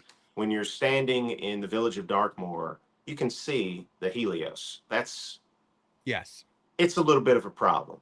You can also see the one that gave me an issue was when I was standing in Isle of Burke, I could see Nintendo. Yeah. And you can see a lot of the show buildings for the what's the name of the show is eluding me, but Tame something like the Untamable Dragon. The Untrainable Dragon. Untrainable Dragon. Yeah. So that show building, that you could have done more with that. I don't like that the weenie, as Walt referred to, like Cinderella Castle or Sleeping Beauty Castle. You know, I don't like that the weenie is a hotel, because and maybe it's just because I come from an era, you know, going to the Disney parks where they, when they were building Animal Kingdom, they were like, what are we going to put at the center of the park? What deserves to be there? That was a big deal. And then they created the Tree of Life because they needed something that represented what the park was at the center. Well, the park should not be represented by a hotel, because that tells me that the park is a theme park of hotels. You know, like, it's weird for me. But it's just something different. So there are issues, and I do think that they need a Pirates of the Caribbean. They need some slow-moving rides, because my dad, he's taken care of himself. Like I said, he's always been a health nut. I want him to see Epic Universe because he loved the Universal monsters and stuff. He loves scary movies. I never got into that stuff that much, but he loves that stuff. So I want him to see it, and I'm going to let him ride, you know, Monsters Unchained. But then after that, it's like, what does he ride? I don't even know if he could do Battle at the Ministry, because it was rough for me. Especially if you get any motion sickness. I know Jonas has a hard time with that one because of motion sickness. So yeah, so that's what I'm saying. So for those that might hear me talk about it, be like, oh, this guy's a Universal state. No, the park has problems. Like, it's got some things that it's got to, you know, they got to fix. But it's great. The one slow moving ride that I love, and I think a lot of adults kind of turn their nose up at it, but I'm always like, don't sleep on this ride, is the Yoshi ride in Nintendo. I've not been able to do it yet. So the thing that I love about it is, one, it's adorable, but two, like, it gives you a view of Nintendo World that is rare. And you know, in our last story today, we are going to talk about Epic Universe, so we will have a whole conversation about this. But have you seen, because I was invited to be there as part of that park place for the opening night of Celestial Good Night, which is their new fireworks show that ends the night. I've not been able to see it. It gives Wishes vibes. Really? It's great. It's great. No projections. They do lights on the Helios. They do fountain stuff, and way more fireworks than I was expecting. If you're over on the Park Hoppin' YouTube channel, I actually have a video on it. Vash and I watched it here on the on this channel as well. So, but I thought it was phenomenal. They do a section for each of the different lands, and yeah, it's really good. The original music that was great. It was like, when I got there and I saw the Universal PR people, they were all like excited. Like, they were excited for us to see it.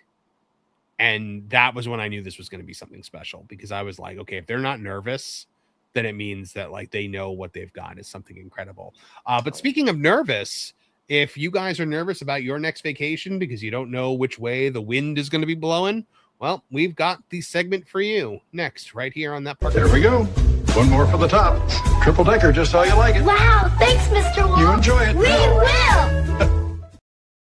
Booking your Walt Disney World or Universal Studios Orlando vacation anytime in the summer or early fall is always a roll of the dice. You never know when the winds of the Caribbean will start blowing a certain way and a named hurricane will drop in on your trip. Well, the 2026 Atlantic hurricane season forecast has been updated. What does this say for your Disney or Universal vacation this year? Let's talk about it today on That Park Place.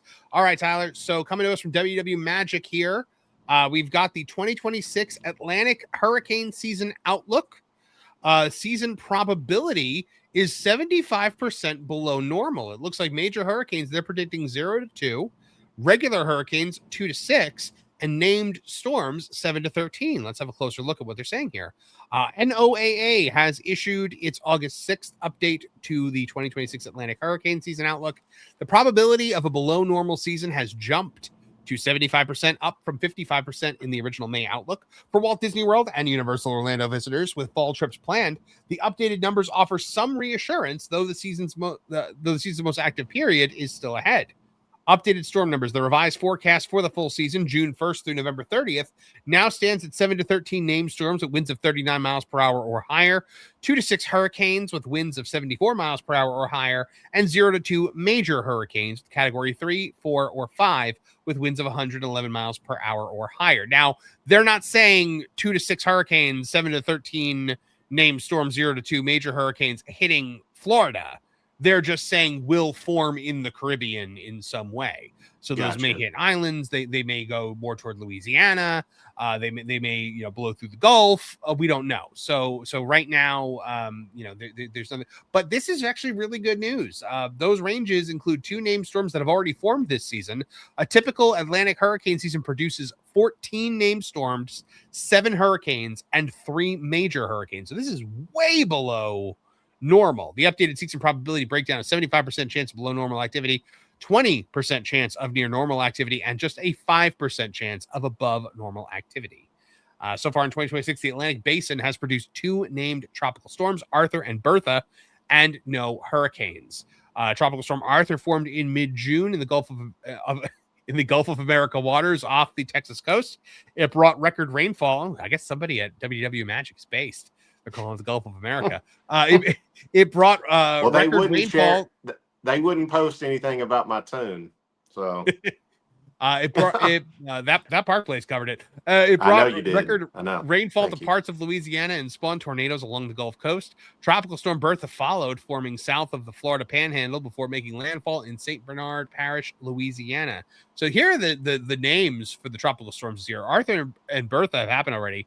Cristobal, Dolly. Oh no! Please don't let there be a hurricane, Dolly. No, poor Dolly. It'll be a real tiny, petite one. It'd be a little tiny hurricane. Eduard, Faye, Gonzalo, Hannah, Isaiah, Josephine, Kyle. Oh, that'll be the most annoying hurricane. Every douche I've ever known has been named Kyle. Leah, Marco, Nana. Oh, my poor Nana. If there's a hurricane Nana, I'm gonna be like, don't worry about it, Nana. Omar, Paulette, Renee, Sally, Teddy, Vicky, and Wilfred, not Wilton. If there was a hurricane Wilton, it would 100% hit Orlando and would knock out the power to my house, guaranteed. But what's driving this? El Nino is back. I don't know if you remember El Nino, but yeah, that has been a thing. The improved forecast comes down to El Nino, which first emerged in the equatorial Pacific in June and has continued to strengthen. El Nino increases wind shear, atmospheric conditions that disrupt tropical storm formation and limit intensification of existing storms. Matt Rosencrans, lead hurricane season forecaster with NOAA's National Weather Service, said when El Nino emerges, it usually becomes the dominant factor in total hurricane season activity, and this El Nino continues to get stronger every month. Other factors, of course, the Atlantic Ocean temperatures are near average, and neutral West African monsoon are playing a smaller role this season. Well, I guess that kind of throws... in that names of, I didn't see a Kelly a Roxanne, Nope. a Kimber, or a Charisse, or a Rachel. That would have been the worst one. So we're all good. We're all good. Yeah, absolutely. Sorry, so girls. I love you. Tyler, have you ever actually been to Disney or Universal during a hurricane? Not that I can remember. No. They actually say that it's one of the best places for you to be in the Orlando area at one of these resorts because typically they don't lose power, and they will usually do activities for the kids. They'll typically have, like a steady supply of food. So a lot of locals actually, when a major hurricane is coming through, will book up whatever rooms are available at a Disney resort, and just stay there for the weekend or for the week or whatever. Usually it's only a day. So, but I mean, I've been through some major hurricanes here already. They're not fun, obviously. They're always a nerve-wracking experience, especially if you're traveling though. Like if you've got a flight to catch, if you've got a cruise going on, like that's the other thing for people taking Disney cruises in that time period. That's going to be insane for them as well. Trying to hurricane. So this is good news. This is absolutely great news. But if you are there for a hurricane, guys, understand that you're in the safest place you could possibly be and take advantage of the things that they're doing. A lot of times in the Disney resorts, they'll have the characters out. They'll have, activities for the kids. I mean, what do you think you would do if you booked a trip and you were down there and suddenly they were like, Hurricane Dolly's about to hit? Well, I'd go to Spaceship Earth. They say that's one of the safest places to be in a hurricane. That's what I've heard. Really? Yeah. That's actually really interesting. I don't know if it's true. I heard that my whole life. Something about the big pylons or whatever that run into the ground. There was a rumor, one of those old like Disney urban legends that said that in the event of a major hurricane, Cinderella Castle actually breaks down into 3 different pieces. Oh yeah, I've heard that. Yeah, that is not true, guys. Or that it lowers down into the utilidors. Yep. Cinderella Castle does not lower. It does not come apart. Cinderella Castle is built to withstand hurricane force winds. It's not modular. Yes.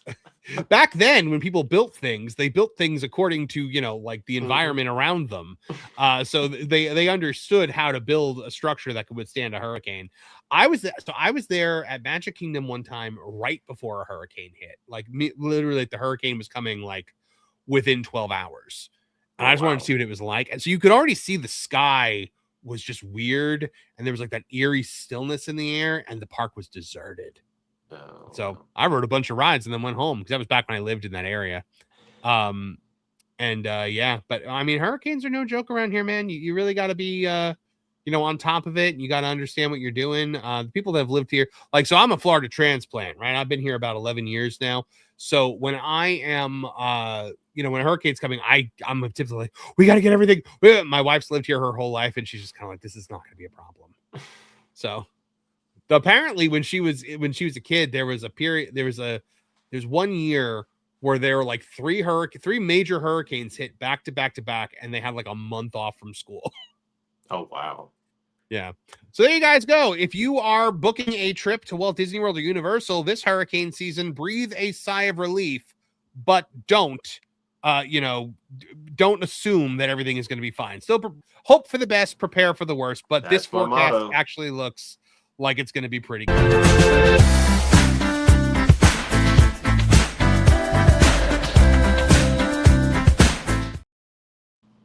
Okay. Just checking super chats here. We do have a few, actually. We have one specifically for you. Christian Corlejo for 5 says, Tyler, if you remember the ride Extraterrestrial, the alien encounter, do you think that lends itself well to a movie series, especially with how big the horror genre is right now? I think they need to do it right now. I mean, I'm not huge into scary stuff. I love the Haunted Mansion, and it took quite a few beverages at the Burning Blade to get me on Monsters Unchained because I was scared to death. But I mean, and I think if Burning somebody Blade like Michael, Oh, it is. If Michael Eisner or somebody like that was running the company, I think they would do it. I mean, why not? I mean, just tell the people, come out and like Walt did, just be honest and just be like, hey, we're making something fun.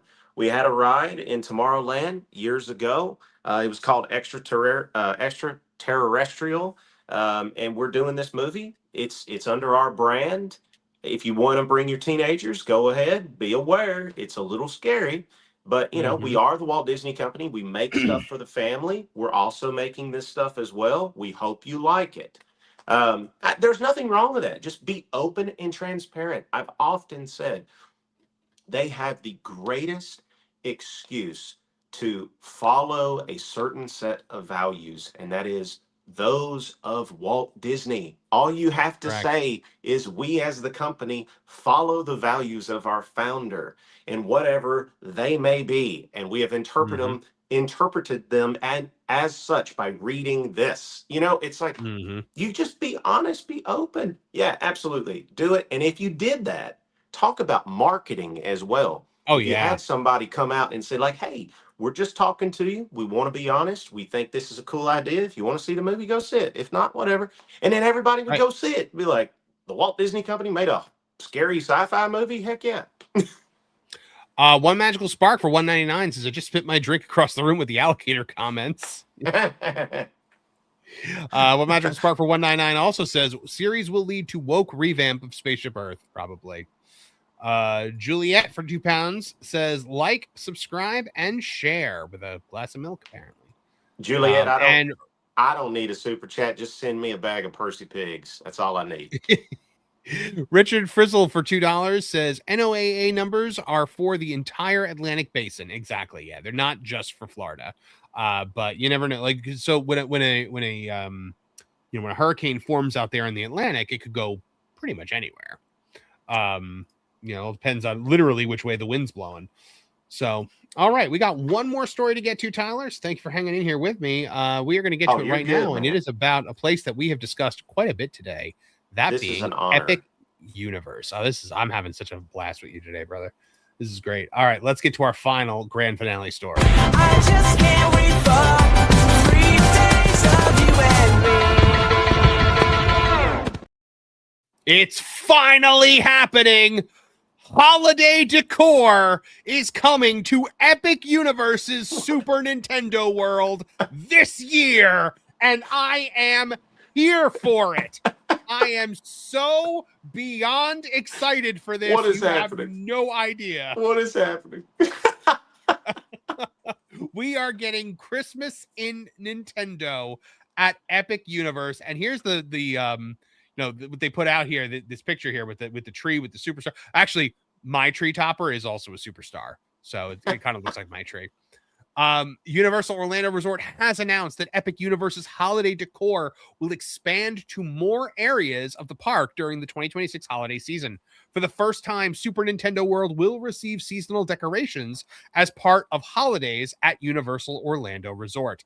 The holiday event will run from November 14th, 2026 through January 3rd, 2027. Universal announced some of the upcoming seasonal decor, entertainment, specialty, food and beverage, and themed merchandise that will once again be available across the resort. Now, this right here from Park Hoppin' is the vlog that I did at Epic Universe at Christmas time last year to see some of the the decor. I've never seen you this excited, Marvin. Like, I thought when it comes to Christmas and Epic Universe, man, I'm all for it. So here's the vlog that we did. We walked through the Christmas store here. We saw a lot of the decor. They had these little ferns out there. They did not do a whole heck of a lot. It was very subdued, I thought. So here you see some of like the stuff out here. They've got some holly and some garland out there. It first. I saw it during the holidays. And it's snowing outside the North Star Wintry Wonders there. This was inside the Harry Potter French restaurant, which I think looks as nice as any table service restaurant I've ever seen.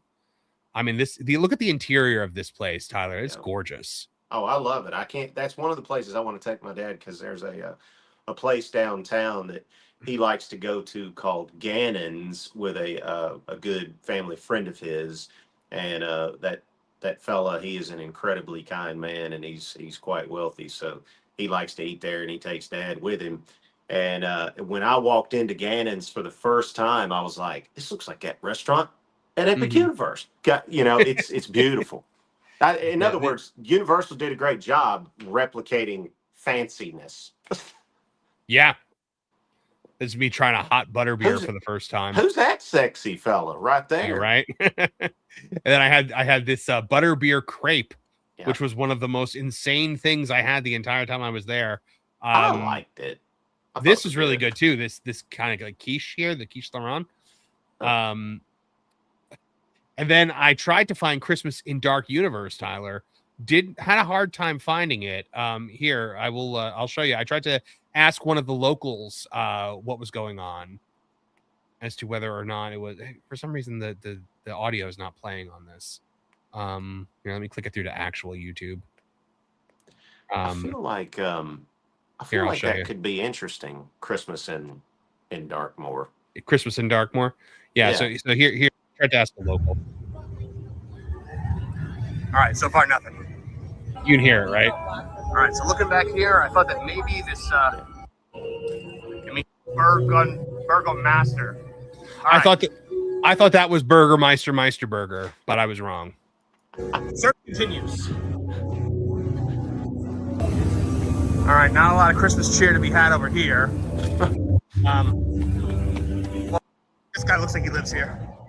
Excuse me, Mr. Invisible. I'm looking for Christmas cheer here in Dark Universe. Could you point me in the right direction? My name is not Mr. Invisible. Did John so see you've that? already started off on the wrong foot. I'm sorry. Well, that's not surprising since you have 2 left feet. Wow, you're getting a little personal here, pal. I don't care. Christmas spirit, though. Ho, ho, ho. Not interested. All right. Well, the search continues, guys. He was amazing, dude. That guy was so cool. I went back to him, so I found it. I ended up finding a little bit of Christmas here, and I found it. I found this tree in the gift shop. Okay. Yeah, I remember seeing that now. Yeah, and so immediately I knew I had to tell my good, close personal friend. I think I have developed a very special bond with. Bill, I found it. I found Christmas. It's over there in the store. There's a Christmas tree. There's a Christmas tree, Bill. We have nothing intelligent to say. Bill, we can go see it. Jabbering on. We can go see it, Bill, together. We can have a heartwarming Christmas moment. Who on earth is Bill? You, isn't that your name, Invisible Bill? I'm sorry, William. We're not there yet. My name is Dr. Jack Griffin. Oh, cut your losses and walk away, lost one. I apparently had no idea who you were, sir. I'm sorry. I had you confused with someone else. You're an imbecile. Okay. Go spread your cheer elsewhere. Oh, he's so funny. He's a lot I saw somebody. I know he gets tired of it, but I saw somebody say, "Oh, I didn't see you there." And he was just like, "Well done." I tried to start an argument between him and Lauren one time, and it didn't work. He just turned it on me. So the Parisian area, Harry Potter, is always very decorated for Christmas. Gorgeous decorations there. There were decorations outside Pizza Moon. There were like pizza themed decorations out there. You could see like they have the wreaths out there, and it's got all like the little pizza ingredients in it. That was really cool. And then when you went into Nintendo, though, there was nothing. They decorated outside the Nintendo store, and I was hopeful that meant Celestial part, right? Yeah. I was hoping that meant there was going to be stuff actually in Nintendo, but as you can see, there's really nothing. Now in Hollywood, at Super Nintendo World in Hollywood, they do decorate for Christmas. Okay. So this year it looks like we're getting it. There was like a Mario snowman. There's like Christmas trees. There's like a whole bunch of really cool Christmassy stuff, but just it didn't happen this last year. Now over in Isle of Burke, which by the way, this right here is one of the best snacks you can get. It's a little calzone that you can get right there in Nintendo. Yeah, I've heard. I haven't had one yet. They're good. They're good. So in Isle of Burke, which I think is one of the most perfectly themed areas I've ever seen in a theme park, they have their own holiday called Snuggletog. Oh yeah, and right. And so they were decorated for Snuggletog, and there was a whole bunch of things. I met the blacksmith there, and he was he filled me in a little bit about it. Hi there. How are you? I'm great. How are you? I'm looking for some holiday Christmas cheer in this land, and I've been told there is some holiday stuff going on. Some holiday cheer, some, holidays going on. Snuggle Dog. Ah. Sure, we can go there. That's what we celebrate here in Burke. Snuggle Dog. Can you tell me a bit about it? It's a celebration when you give your loved ones gifts. There's certain gifting of dragon eggs that certain Vikings have done over the years. Right. We tried to avoid that after several houses have burned down. That sounds like a good idea, yeah. But, we make a tree out of planks, adorn it with various shields and other weaponry. This sounds wonderful. Yeah, it's wonderful. I'm supposed to have my pageantry outfit, but unfortunately, I got lost in somewhere. Ah, no, that makes a lot of sense. I used to lose the holiday outfits that my parents laid out for me as well. So this is different. I made this myself. Oh, did you? I had a handful of bells. I just waved it around. It sounded horrible. Sounds absolutely terrible. But it set fear in my enemy's hands. That is the important thing, is to strike fear into the hearts of your enemies. I agree. You're in here toiling away. There's no one here to give you a hand, huh? Oh, That was yeah. We had a fun time, but yeah, Well so done. he's like, that's supposed to be a joke. So they have like the snow dragons and stuff like that. It was pretty muted. So the one thing that I didn't like last year though, Tyler, was they didn't have a giant Christmas tree. That was the one thing they didn't have, was a big old Christmas tree. Are there plans? I hope so. They didn't say okay. anything. They didn't say anything about it in here, but I am very hopeful. Well, that they're that's going to the be one doing it. thing that I know people love. I personally like Halloween at Magic Kingdom more than I do Christmas, and I know that sounds crazy, but I think the decorations are better. Yeah. This goes back to the Walt Disney Company being an empire that has endless amounts of funds, but the tree that they put on Main Street looks like one of them green foam cones that you find at Hobby Lobby or Michael's. Like, take a look at it. I've done pictures of this on social media. They should literally build, branches and make it look like a gigantic, massive tree. Yeah. And so if Universal, if you're listening, do that, and I'll be like, see, I'm trying to tell you. I think the thing Universal should have done this year was create a life-size gingerbread house, since Disney is getting rid of theirs at the Grand Floridian. That's what I almost said his name. That's what the other guy was freaking out about on another news place. He was freaking out about the gingerbread house. I was like, there's so many things that you could be talking about. It's like, this is what they allowed. I freaked out about the gingerbread house too. I was not happy about that. I did too, but I'm just thinking this guy doesn't talk about any of the points that he should be talking about. Right. So outside of Epic Universe, of course, they're also going to be having a whole lot of stuff. Christmas in the Wizarding World of Harry Potter returns to Hogsmeade at Islands of Adventure, Diagon Alley at Universal Studios, and it, of course, will be at the Ministry of Magic and Epic Universe.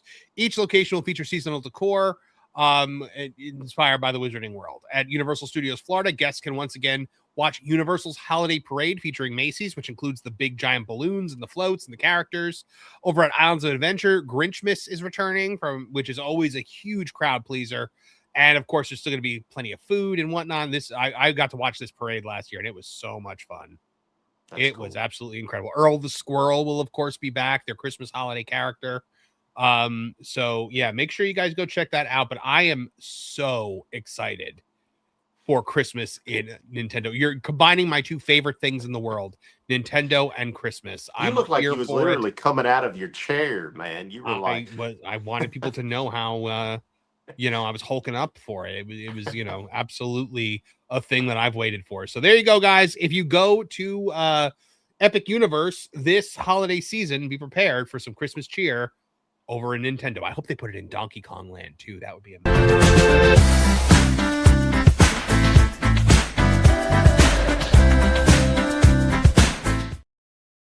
I would love like Donkey Kong stuff. Like that would be so cool. Let's just get to our super chats real quick before we leave. Up zero. Wild Man, if you haven't, once again showering me with dollar bills. Wild Man, if you haven't, for 1, for 2, for 3, for 4, for 5. Thank you, Wild Man, if you haven't. I don't know what that means. Man. Yeah, that's what he thinks of me, apparently. You're worth but, more than that to me, Marvin. Thank you, Tyler. Thank you so much for being here. This was such a thrill. You were tremendous. This was so much fun. I told you over the phone, I'd jump at any opportunity to talk to somebody, you know, who's cut from the same napkin as me. I see. Yeah, man. Is that a pair of Muppet Vision 3D glasses up on that shelf? Yes. Good eye. Yeah, that is my. So when they announced Galaxy's Edge, I was sure that Muppet Vision was going to close down, and I stole a pair of glasses then. I mean, I put them in my bag and forgot they were there and walked out. There we go. I didn't steal them. So yeah, I took them then. I have a pair of Flight of Passage glasses.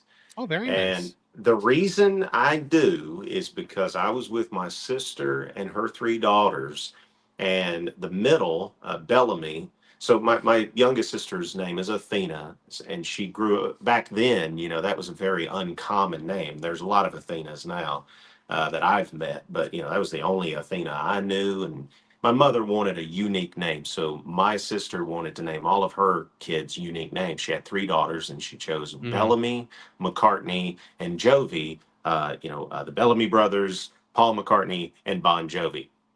And Bellamy, for some reason, when we wrote Flight of Passage, she could not keep those glasses on her head. So my sister asked one of the cast members if she could have an extra pair just in case she dropped her glasses. And sure enough, she dropped her glasses, put on the other pair, and I wound up with that pair somehow in my backpack. I have no idea. If anybody asks, I have no idea. But yes, that is what that is up there. That is my Muppet Vision 3D glasses. Dude Man Cuz for $10. Thank you so much, Dude Man Cuz. Says great show, guys. Thank you so much. I think this has been a hit, Tyler. Thanks for having me on, everybody. Tell the folks where they can follow you on socials and you know, your YouTube channel, where they can listen to the song. Yeah, I mean, I'm everywhere. You know, my stuff's out there for free. So listen to all the Tyler Dean McDowell stuff. When I was on Curb Records, they released some things that, you know, I didn't really have a hand in. So anything that's under the Tyler Dean McDowell name is stuff that we've worked hard on since about 2017.